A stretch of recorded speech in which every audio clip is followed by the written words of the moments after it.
IFLA World Library and Information Congress 2026 is coming to Busan.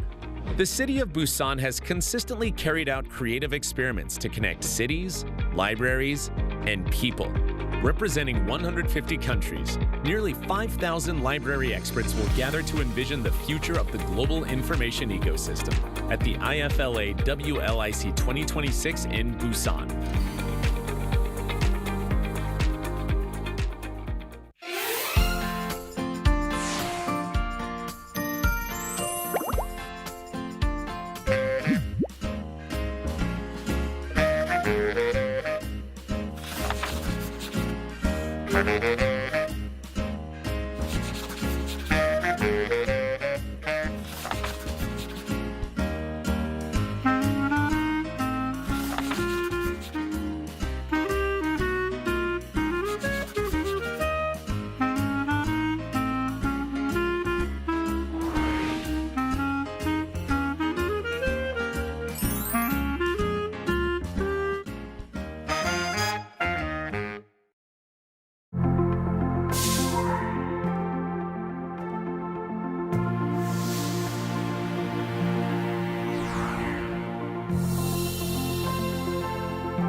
Hello and welcome to our morning edition of Arirang News. We begin with these stories making the headlines at this hour. The United States and Iran have agreed to a 2-week ceasefire.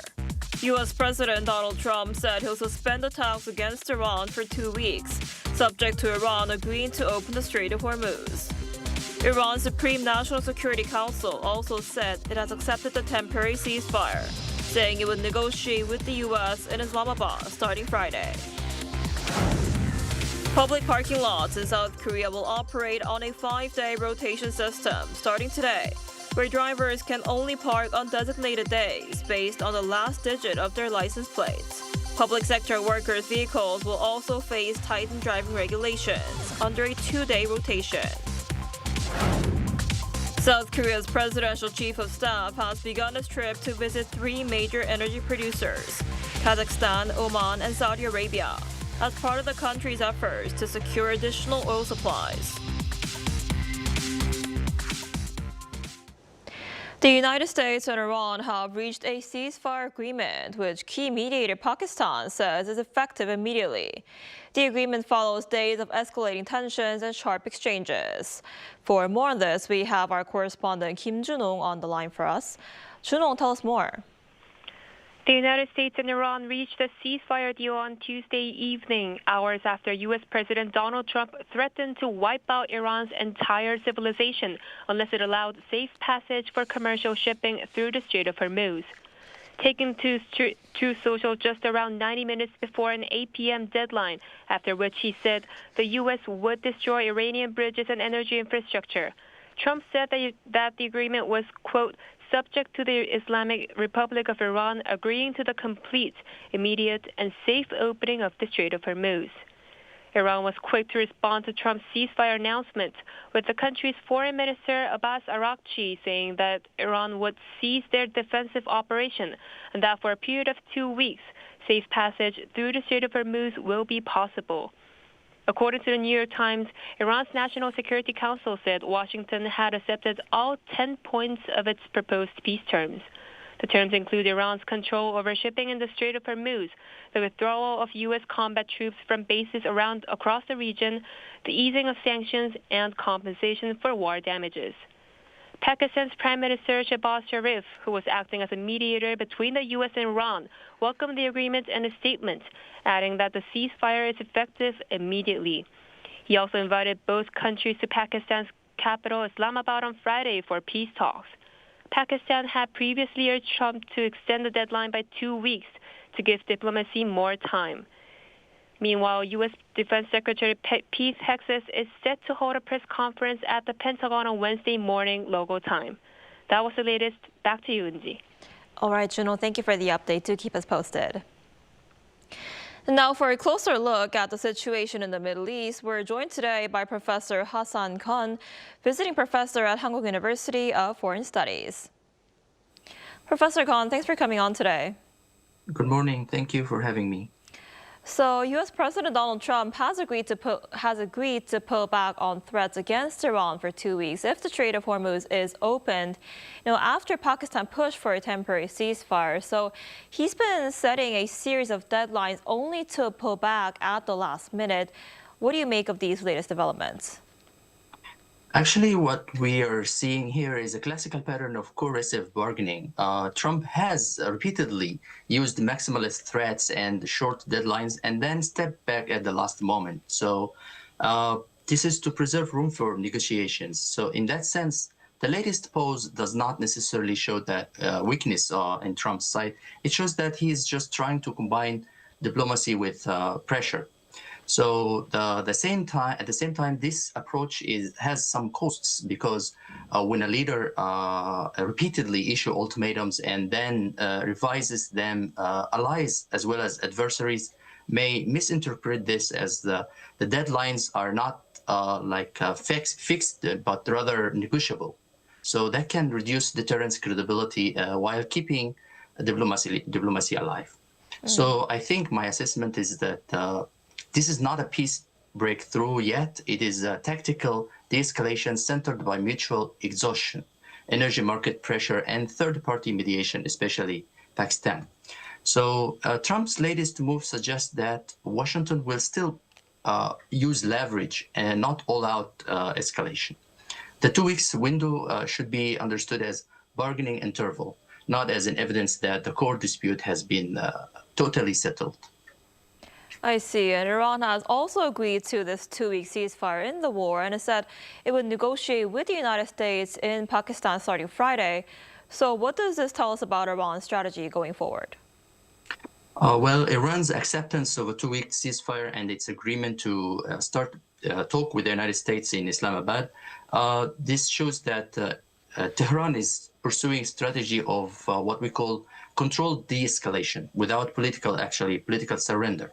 So Iranian officials have made it clear that the ceasefire is tactical, not final. In fact, Iran's National Security Council said explicitly that this does not signify the end of the war and warned that it remained ready to retaliate if strikes renewed against Iran. What this tells us is that Iran appears to be trying to do three things at once. So one is it wants to reduce immediate military pressure and avoid further damage at this moment to the country. Second, it wants to shift battlefield into diplomatic arena, where it may be able to extract concessions from the United States. Concessions like sanctions or security guarantees or maritime arrangements. Third is it wants to preserve its image of resistance by presenting the ceasefire not as a concession but as a pause entered from a position of endurance, not endurance and continued deterrence from Iran's side. I see. So de-escalation without surrender. And there are also reports that Iran's new supreme leader, Mojtaba Khamenei, is in critical condition after the same strike that killed his father on February 28th and may be unable to take part in decision-making. So if that's true, how might this affect the course of this war? Well, we have to be careful about these reports because the claim that is not firmly verified that Mojtaba Khamenei has not appeared publicly, and that there are widespread rumors that he may have been wounded. Iranian officials, meanwhile, have publicly denied that he is incapacitated.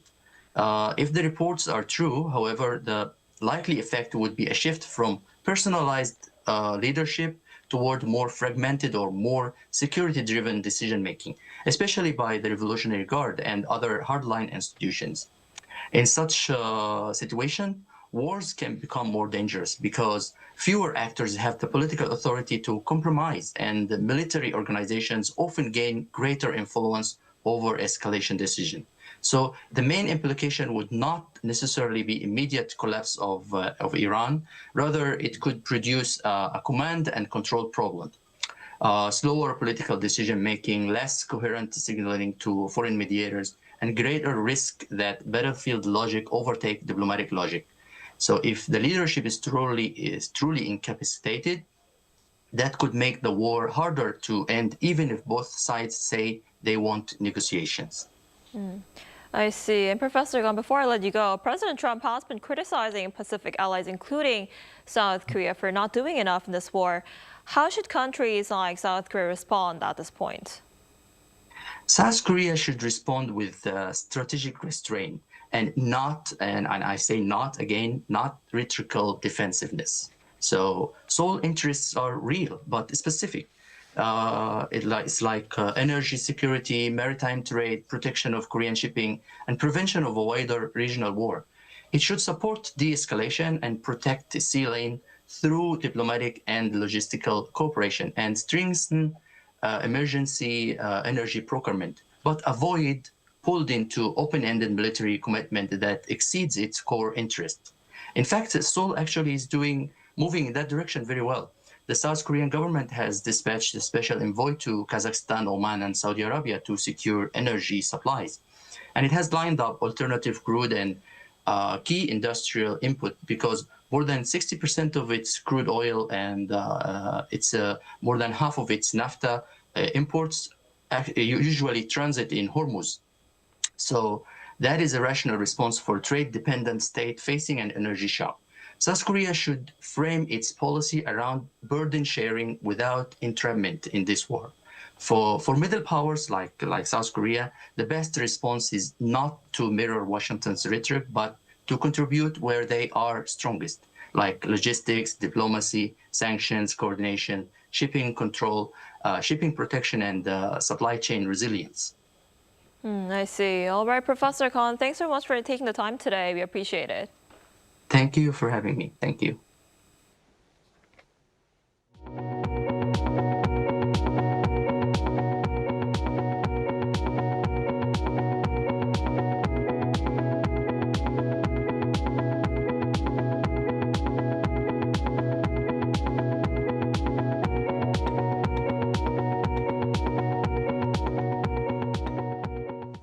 Here in South Korea, the country is rolling out a 5-day rotational parking system starting today across public lots.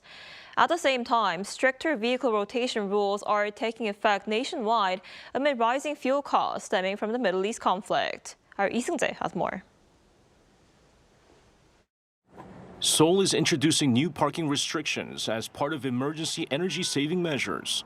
Starting Wednesday, the city begins its 5-day rotational parking system across more than half of its public parking lots.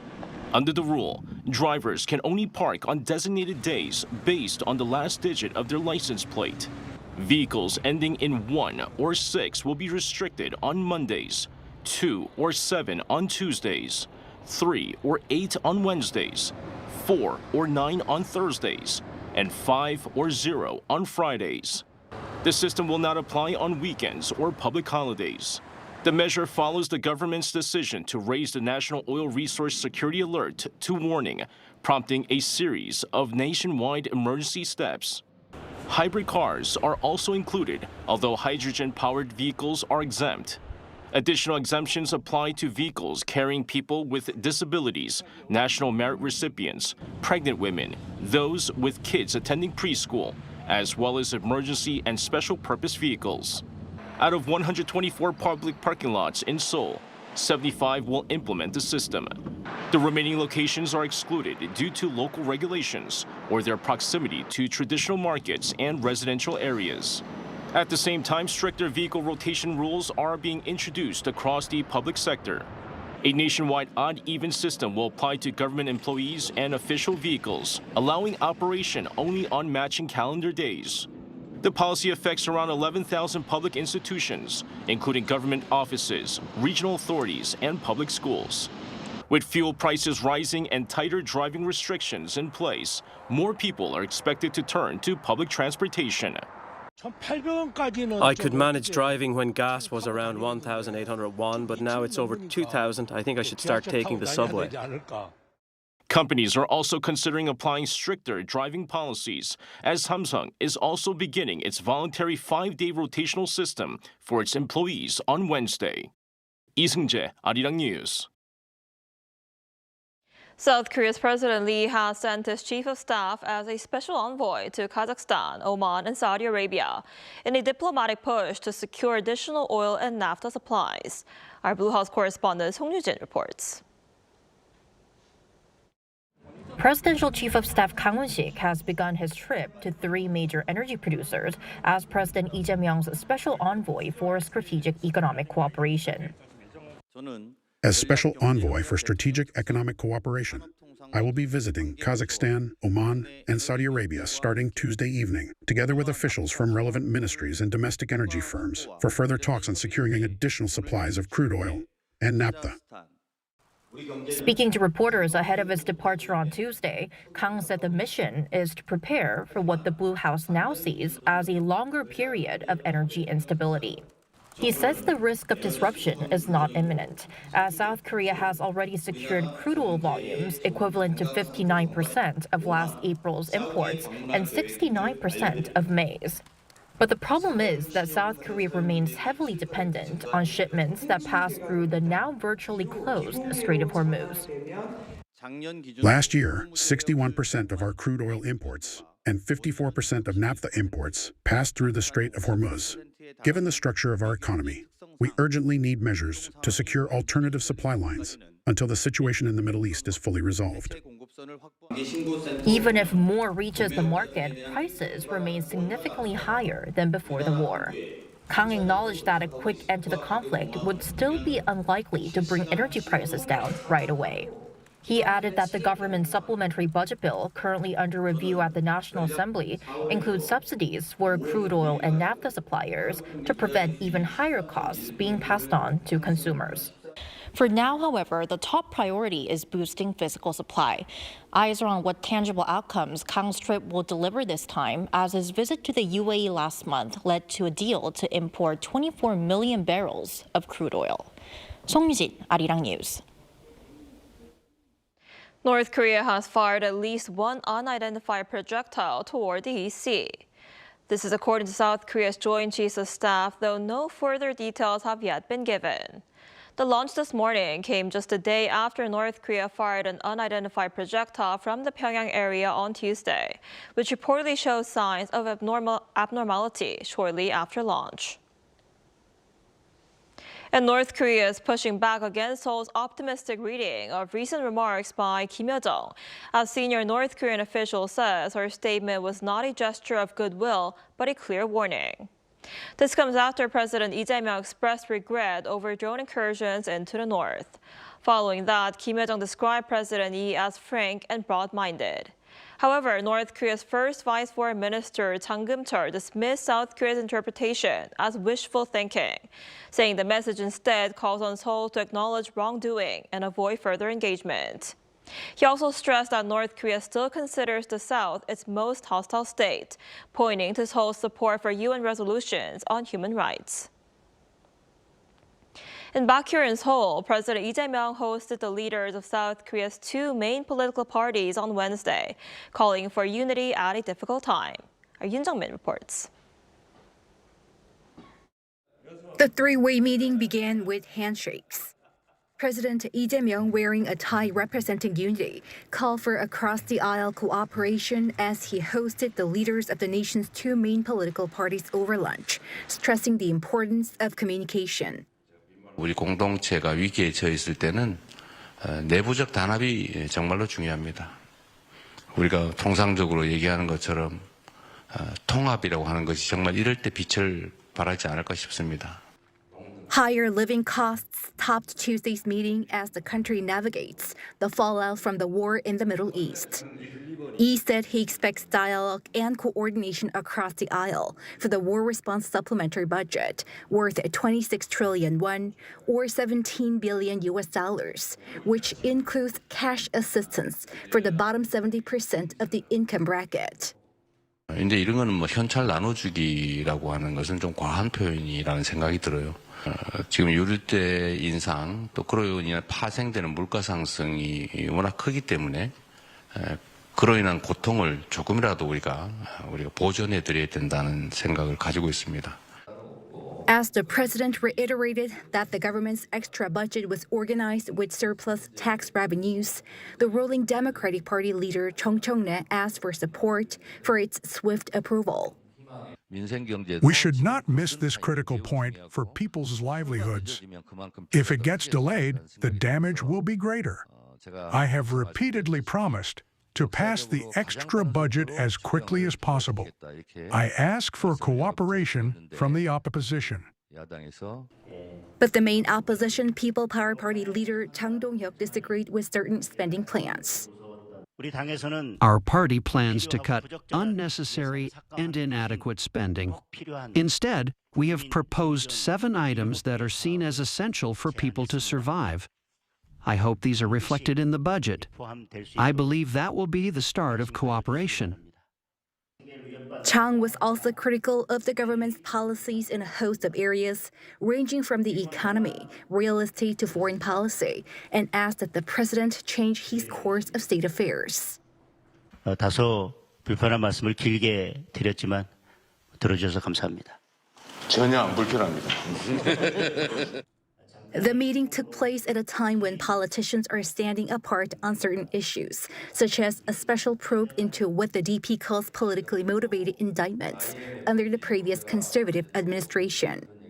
The three-way meeting was the first of its kind in about 7 months, as a scheduled lunch meeting in February was abruptly canceled as the PPP leader protested the DP-led judicial reform laws.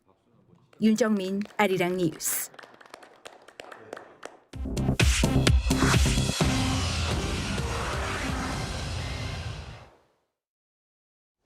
Good morning, I'm Chu Ji-hyun, and this is The World Now. China and Russia on Tuesday vetoed a United Nations Security Council resolution calling on member states to coordinate efforts to protect commercial shipping through the Strait of Hormuz. Moscow and Beijing argued that the measure is unfairly targeting Iran. 11 of the Council's 15 members voted in favor of the resolution put forward by Bahrain. The draft had already been significantly scaled back before the vote, removing any authorization of force and dropping language on binding enforcement. But these concessions still failed to win Chinese and Russian support. The U.S. ambassador to the United Nations condemned the vetoes, saying Iran's closure of the strait was blocking medical aid and supplies from reaching humanitarian crisis in Congo, Sudan, and Gaza. Russia and China said that they were preparing an alternative resolution on Middle East maritime security. Iran's UN ambassador praised the vetoes, calling them the barrier against what he called the misuse of the Security Council to legitimize aggression. A gun battle with Turkish police outside the building housing Israel's consulate in Istanbul has left one attacker dead and 2 others wounded. Turkish authorities said the attackers, 2 of them brothers, arrived by car from the city of Izmit and carried automatic rifles and handguns. The exchange of gunfire on Tuesday lasted at least 10 minutes. 2 police officers sustained minor injuries. No Israeli staff were present at the consulate. Israeli diplomats had withdrawn from Turkey shortly after the Gaza war began in late 2023 amid large protests and a freeze in Turkish-Israeli diplomatic relations. Heavily armed police and armored vehicles have been stationed around the consulate since then. The U.S. Department of Homeland Security on Tuesday raised the possibility of withdrawing customs officials from major international airports in so-called sanctuary cities.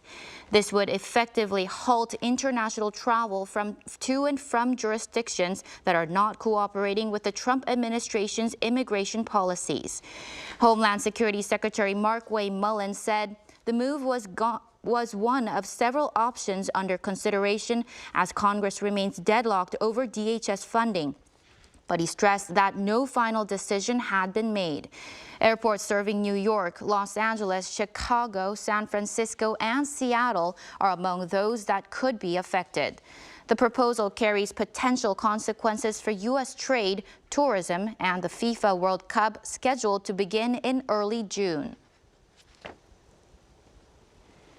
Artemis II crew began their journey back to Earth on Tuesday after setting a new human spaceflight distance record during their journey around the far side of the moon. In a first for any crewed space mission to the moon, Artemis II made direct radio contact with crew members aboard the International Space Station. Artemis II's crews are targeting a splashdown off the coast of San Diego on Friday, wrapping up a nearly 10-day test flight that will set the stage for Artemis III next year and a crewed lunar landing attempt with Artemis IV in 2028.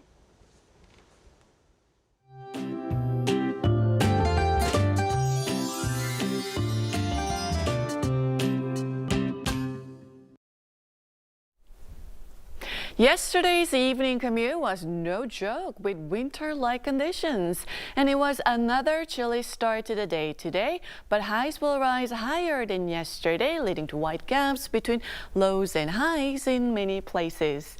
Then we'll experience wild swings in temperatures this week, chilly mornings, mild afternoons, and some rain in between. Thursday's highs will drop down to 11 degrees, then by Sunday, it will reach up to 24 degrees Celsius here in the capital. And as for this afternoon, Seoul will be getting up to 16 degrees. Daegu, Gyeongju will be getting up to 18 degrees under sunny skies during the day. Then more clouds will be rolling in tonight with rain on the way. From tomorrow morning through Friday, rain will spread nationwide. Heavy rain is expected in southern regions with more than 100 millimeters along with strong winds. Central regions could receive 10 to 50 millimeters of spring rain.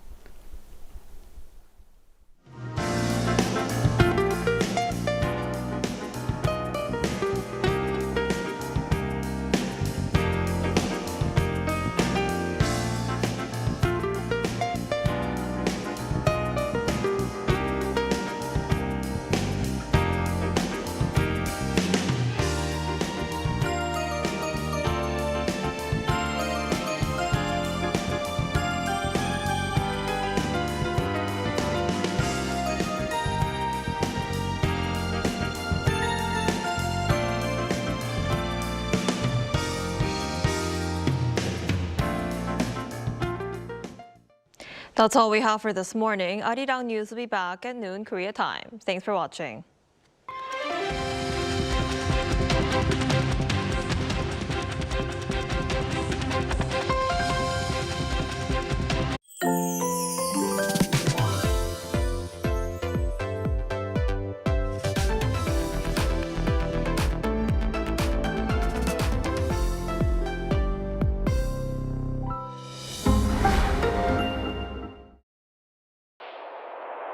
The snow is accumulating rapidly.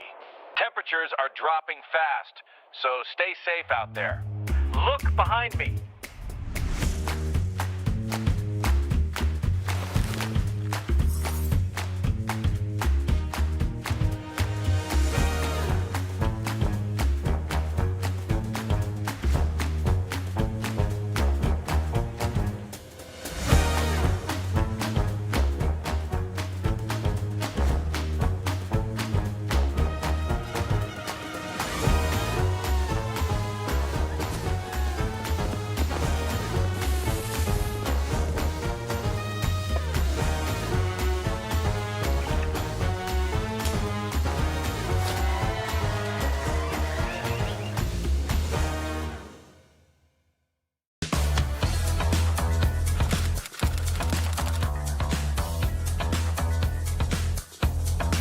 Set the facts straight.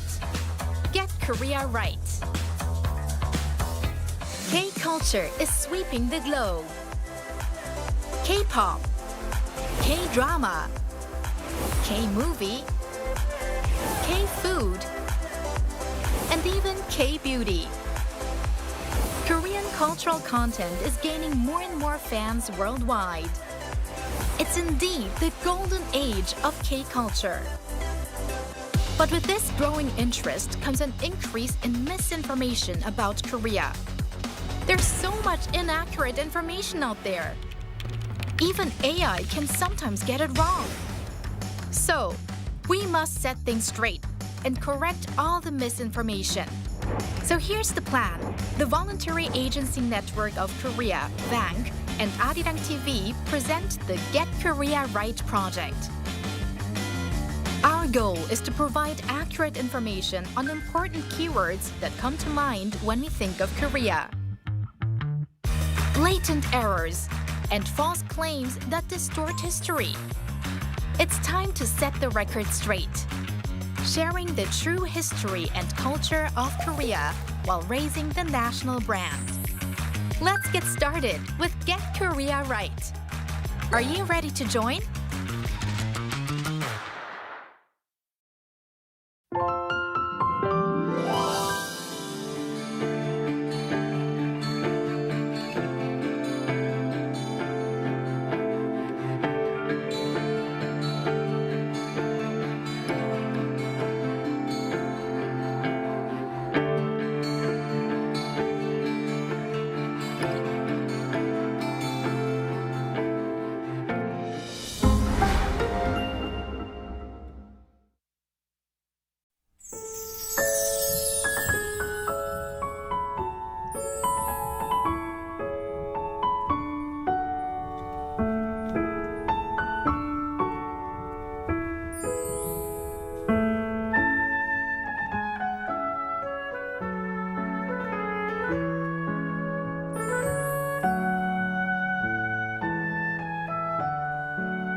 to bring a new type of news show.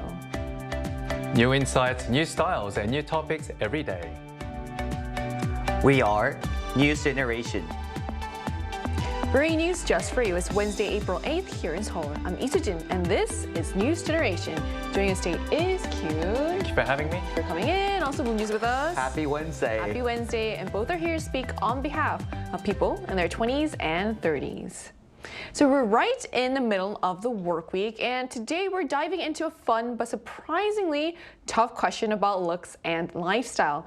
And to kick things off, we've got a classic Would You Rather. So it's simple, but it might say a lot about your priorities. So if you had to choose just one for life, perfect glowing skin without ever needing skincare, or a perfectly toned body without ever dieting or needing to work out, which would you pick? So it sounds simple, but once you think about it, the time, the money, and effort we spend on both, it's actually a lot harder than it seems. So Kyun, what would you pick? That is a very hard question to answer to begin, but I would rather have a perfectly toned, chiseled body because I'm a real foodie, and that's something I cannot give up.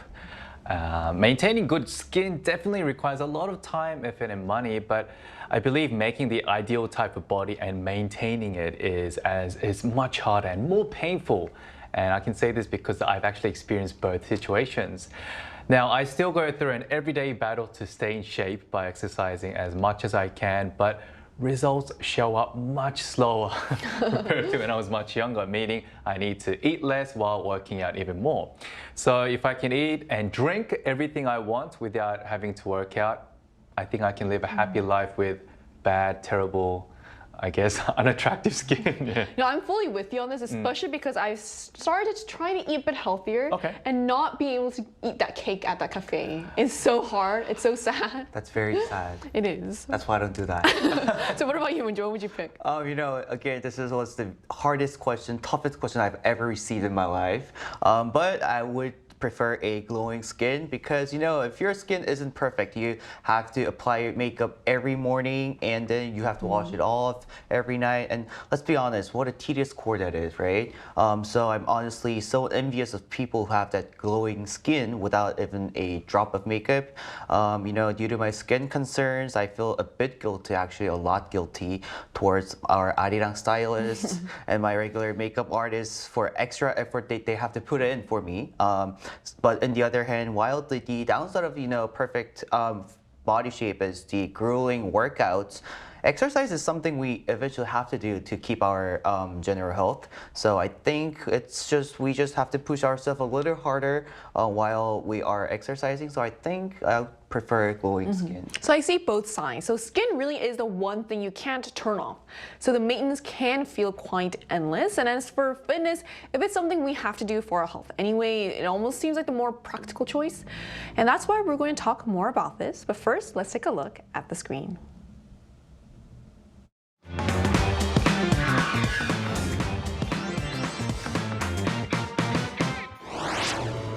While appearance has traditionally been seen as a concern for women, that perception is quickly changing.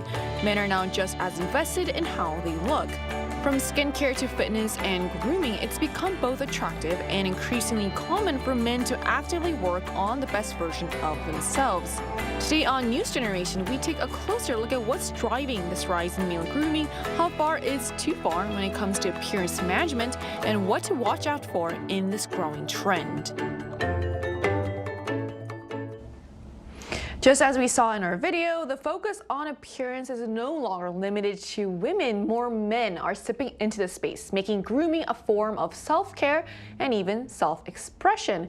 It's not just about looking good anymore. It's about staying competitive and confident in a highly visual-focused world.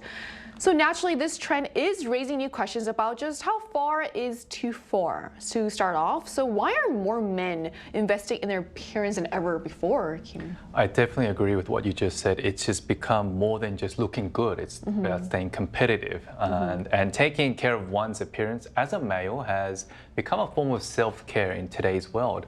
Recently, there's been a growing trend, mostly a male internet subculture called looks maxing, popular on TikTok especially, where young men focus on maximizing their physical attractiveness through extreme dieting, grooming, and sometimes dangerous, unproven practices. This includes investing in skincare, fitness, fashion, to even treatments and plastic surgery. Meanwhile, among teenage boys in the United States, becoming slim, like famous actor Timothée Chalamet, is gaining popularity, fueling a trend of extreme dieting. In fact, in 2023, it was reported 1 in 3 adolescent boys in the US attempted to lose weight. Finally, according to local media reports, a grooming boom is underway in Japan, actually, with a growing number of men aspiring to look like the famous K-pop idols, like, I guess, BTS, Stray Kids, you name it, the list goes on. And the trend is happening all around the world among young men these days. Right, and seeing those actors and idols, it's clear that appearance is increasingly seen now as a form of social and also professional capital, and changing norms have made it more acceptable for men to care about how they look like. So why is male grooming, Moon-ju, on the rise in today's society? Yeah, as you both mentioned, we are living in an era where looks are a form of competitiveness, I think. These days, men are not exceptions anymore on the fact that appearance has become a crucial factor in their lives. For example, during the dating scenes or in the job market even. In the past, men's grooming was often dismissed as unmasculine, but we've seen a major shift in this perception recently. The list of factors behind this transformation is extensive, but primary driver, I think, is the soaring popularity of male celebrities. These stars typically appear with natural but understated look, moving away from anything very overly dramatic. Their appearance has fueled desire for subtle grooming among the general public, proving that less is a lot better than more these days. With the rise of social media also, aggressive marketing for beauty, plastic surgery, and even fitness, the emphasis of physical appearance has never been higher. And all these are all great points. It really shows how appearance has shifted from a personal choice to something that can impact opportunities, while social norms around masculinity are clearly evolving. So let's get more specific and break it down, starting with makeup through a quick OX quiz, where we will find out how far is too far when it comes to male grooming. But before we start, a quick disclaimer: what matters most is doing what you feel comfortable with. These are just our personal opinions, and there's no one right answer. So to dive right into it, the first question is it okay for men to wear BB cream, or is that too much? So what are your answers on this? So you say no. No. And then okay, different answers. So what about you?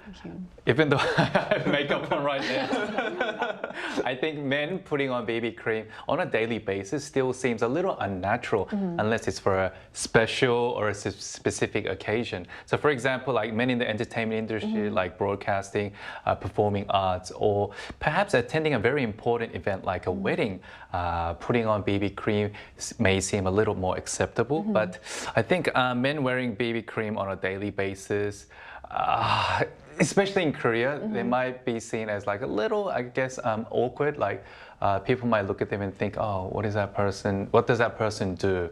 Why is that person wearing too much makeup like a woman? But I think, so perhaps just wearing sunscreen, putting on sunscreen with like a slight turn up is kind of more acceptable. It's a better balance. Better balance.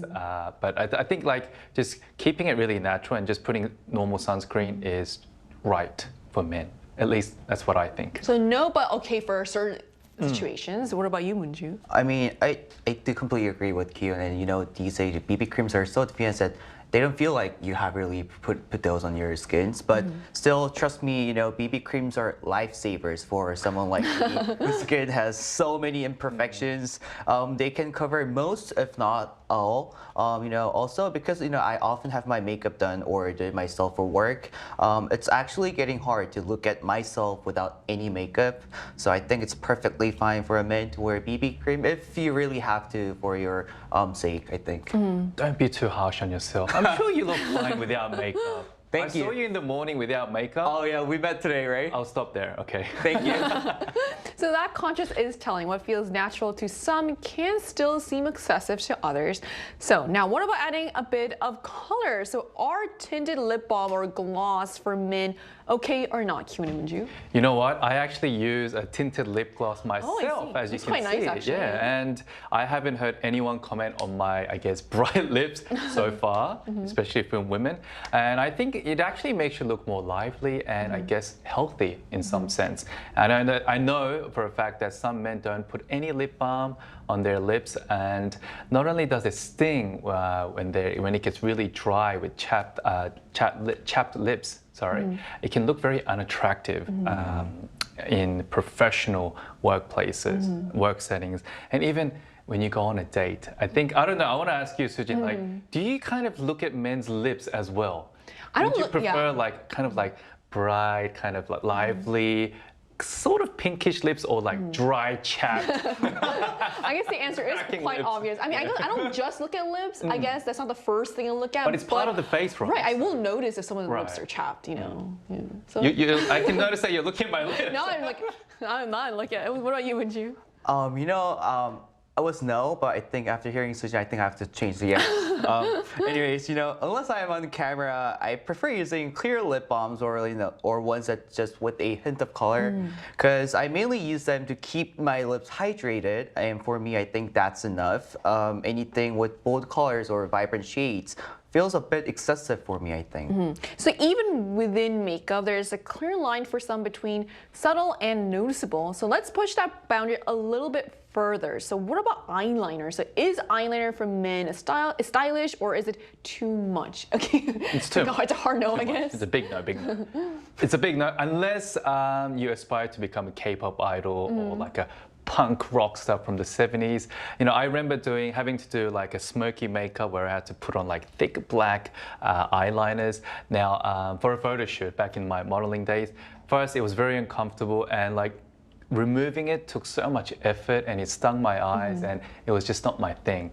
And I think I just, I prefer having and looking at pure eyes instead of like eyes that's really defined, and because it's not a natural look, and I like looking at people's eyes when I talk to them, because it's a window to your soul. So eyes are a window to your soul. Your eyes are the window. And eyeliners can prevent that a bit. Exactly. Okay. So what about you, Woonju?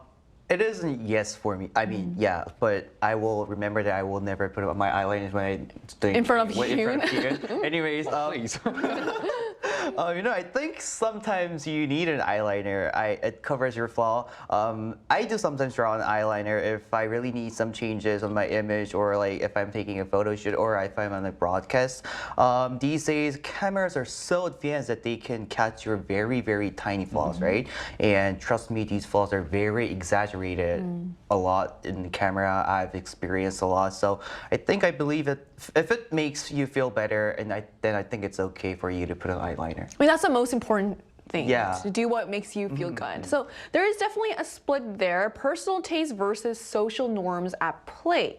So now moving beyond makeup to semi-permanent procedures. So are eyebrow tattoos for men acceptable, or is that a bit too much? I think it's a little too much, because I've seen many men who have tattooed their eyebrows, and it looks very obvious and a little funny for the first few weeks. We say 짱구 눈썹, which are eyebrows that look like the Japanese animation character Crayon Shin-chan. And by the way, it's not a compliment. And having darker eyebrows can give you a defined look, but I think men having a natural face is the most attractive face, at least for me. What about you, Woonju? What are your thoughts on this? Yeah, I mean, if I had a face as Gi-yoon has, I think I'll be so confident of myself. But anyways, I do believe it's sometimes necessary to cover imperfections. I think eyebrows play a huge role in a person's first impression, and which is very important, I think. Depending on this shape of your eyebrow, you could look sharp or you could look soft. So if someone wants to change their image, or if they simply don't have too much brow hair, I think it's perfectly acceptable for them to fill it in. So it is quite interesting how practicality and aesthetics can be viewed so differently. So now let's talk about grooming for hygiene. Is underarm laser hair removal for men okay, or too much? Oh, it's okay, of course. Oh no! If it's for hygiene purposes, then I think it's great. It's common to see men wax their hair for health reasons and comfort as well, especially during summer. So I'm all for waxing. Okay, what about you, Woonju? for hygiene purposes, I think I kind of can agree with it, but sometimes it is better for you to have what you have than to completely get rid of everything, right? So I think in that sense, I think it's kind of too much for me, but I think, again, it's your call, yeah. I think also because there's a lot of time and effort that goes into also doing that as well. And it also highlights there's also a culture difference in what's considered natural. Now on to accessories, where style gets even more subjective. Is it stylish or too much for men to wear multiple rings, Kyun? Yeah, it's too much for me. Like for me, for someone in their 30s, I think just a watch, maybe like a couple bracelet, and perhaps like a wedding ring if you're married is just enough because it's symbolic and simple and convenient. What about you, Woonju? I mean, I think it's a great compliment for your outfit. So obviously if you're wearing sportswear and you're wearing too much bracelets, that's kind of too much. But if that's not the case, I think it is good for you to wear some accessories. So clearly less can be more, or more can be more depending on who you ask. And finally, one of the more eye-catching choices, are men wearing dangling earrings a fashion choice, or is it too much, Kyun? Oh, it's definitely too much. Unless you can actually pull it off. I mean, like an idol. Wear it, but I haven't seen many men who can actually pull off those dangling rings, earrings. What about you, Woonju? You know, as a person who has regularly wear earrings, I think it's kind of dangling. I mean, by like very hoops, right? Those kind of earrings. Unless that, I think it's fine. Yeah. So all of this shows that while male grooming is becoming more accepted, where people draw the line still varies quite widely. And to get a more expert perspective on this, we're going to speak with a male jewelry designer.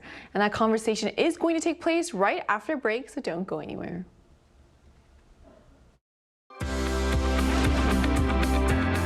NewsGen wants to hear from you. Go to YouTube and search out channel Arirang News. Click Posts. And cast your vote in the poll. Make a new type of news with us. Joining us today is Kim Jae-won, designer and CEO of a men's jewelry brand. So hello, Jay. Thank you so much for connecting with us today. Hello. Nice to meet you.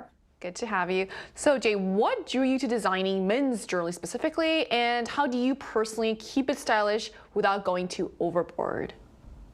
I was drawn to men's jewelry because I felt there was a clear gap between self-expression and refinement. Many men want to express their identity, but at the same time, they don't want to look excessive or overly styled.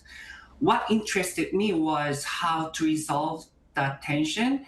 Rather than adding more elements, I focus on refining what already exists, proportion, material, and weight and finish. So even subtle adjustment in these details can be completely change how a piece feels when worn. From a designer's perspective, jewelry should be integrate naturally into a person's daily life. It shouldn't feel separate or forced. That's why I place a strong emphasis on restraint. A single, well-designed piece can create a much stronger appearance than multiple accessories. To me, style is not about standing out too much, but about leaving a strong and lasting impression. Something subtle but memorable over time. Something subtle but memorable. Oh, that was a good line. How has demand for men's jewelry increased compared to the past? The demand for men's jewelry has grown significantly in recent years. In the past, it was mostly limited to watches or wedding bands, but today men are more open to rings, necklaces, and even layered styling. This shift has been strongly influenced by global culture, especially K-pop. Artists like BTS have played a major role in refining men's style, making jewelry feel natural and expressive rather than excessive. For me, we also experienced a clear increase in interest after BTS V on the photo. Sorry, I lost. We wore our pieces. It highlighted how powerful culture influence can be in shaping consumers' perception. Today, men see jewelry not just as decoration, but as a way to express identity and lifestyle.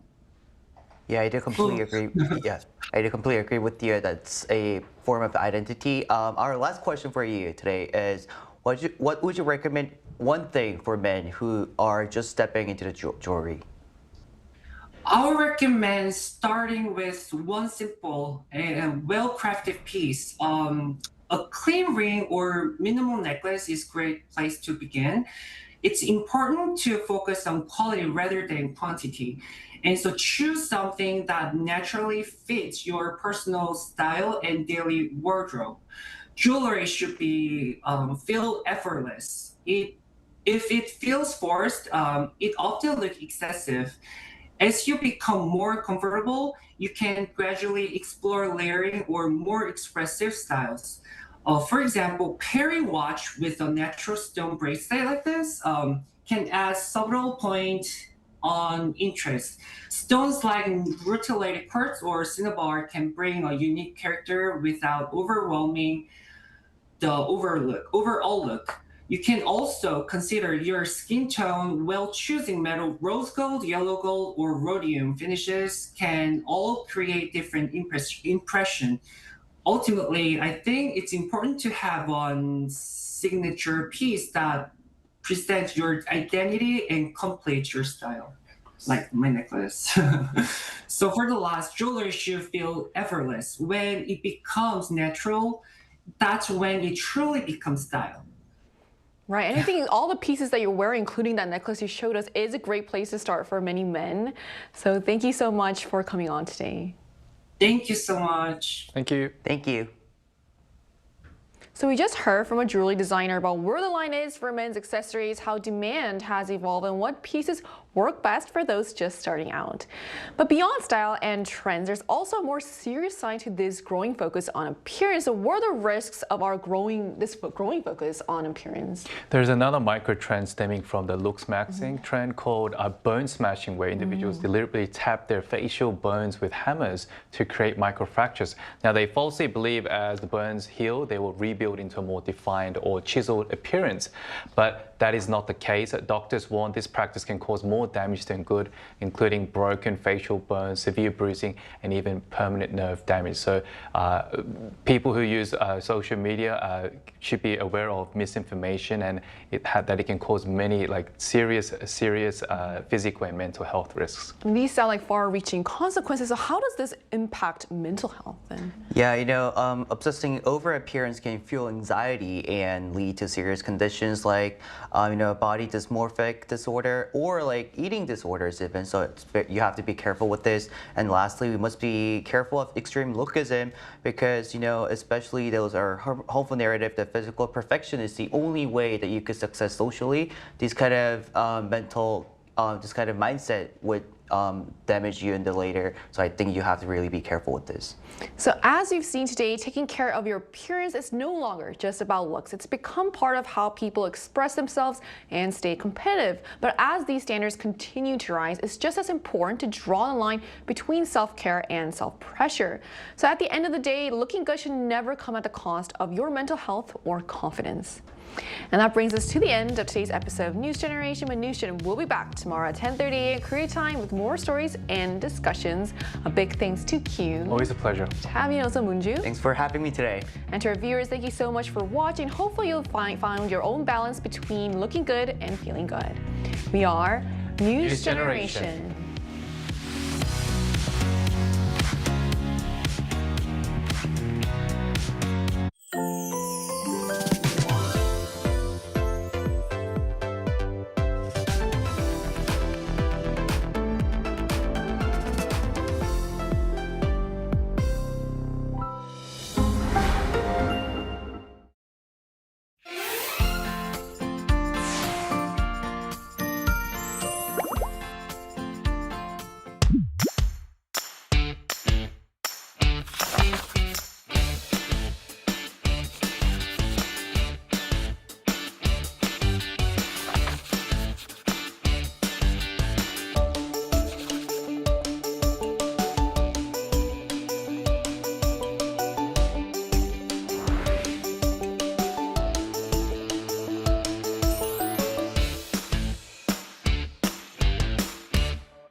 country where traditional and modern cultures coexist. Where you can explore spectacular landscapes and nature.